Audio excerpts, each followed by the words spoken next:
Yes. Mr. Jobs, you're a bright and influential man. Here it comes.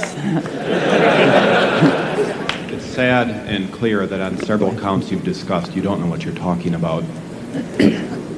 I would like, for example, for you to express in clear terms how, say, Java, in any of its incarnations, addresses the ideas embodied in OpenDoc. And when you're finished with that, perhaps you could tell us what you personally have been doing for the last 7 years.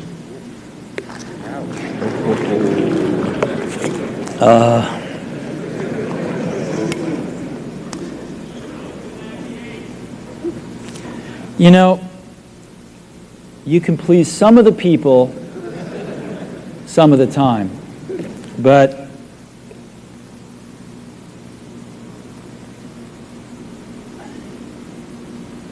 one of the hardest things when you're trying to affect change is that people like this gentleman are right in some areas. I'm sure that there are some things OpenDoc does, probably even more that I'm not familiar with, that nothing else out there does. And I'm sure that you can make some demos, maybe a small commercial app that demonstrates those things. The hardest thing is, how does that fit in to a cohesive, larger vision that's going to allow you to sell $8 billion, $10 billion of product a year? And one of the things I've always found is that you've got to start with the customer experience and work backwards to the technology.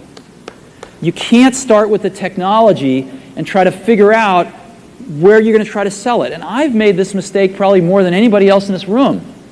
And I've got the scar tissue to prove it. And I know that it's the case. And as we have tried to come up with a strategy and a vision for Apple, it started with what incredible benefits can we give to the customer? Where can we take the customer? Not starting with, let's sit down with the engineers and figure out what awesome technology we have, and then how are we going to market that? And I think that's the right path to take. I remember with the laser writer, we built the world's first small laser printer, as you know, and there was awesome technology in that box. We had the first Canon cheap laser printing engine in the world, in the United States here at Apple. We had a very wonderful printer controller that we designed. We had Adobe's PostScript software in there. We had AppleTalk in there. Just awesome technology in the box. And I remember seeing the first printout come out of it and just picking it up and looking at it and thinking, you know, we can sell this. Because you don't have to know anything about what's in that box. All we have to do is hold this up and go, do you want this? And if you can remember back to 1984, before laser printers, it was pretty startling to see that. People went, whoa, yes. And that's where Apple's got to get back to. And, you know, I'm sorry that OpenDoc's a casualty along the way, and I readily admit there are many things in life that I don't have the faintest idea what I'm talking about. So I apologize for that too. But there's a whole lot of people working super, super hard right now at Apple. You know, Avi, John, Garino, Fred. I mean, the whole team is working, burning the midnight oil, trying to, and people, you know, hundreds of people below them, to execute on some of these things, and they're doing their best.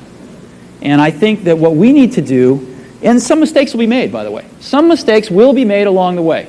That's good, because at least some decisions are being made along the way. And we'll find the mistakes, we'll fix them.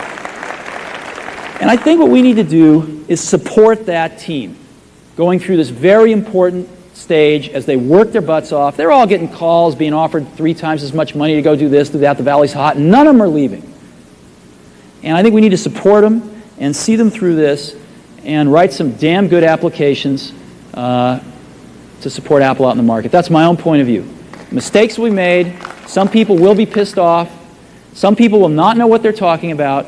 But I think it is so much better than where things were not very long ago.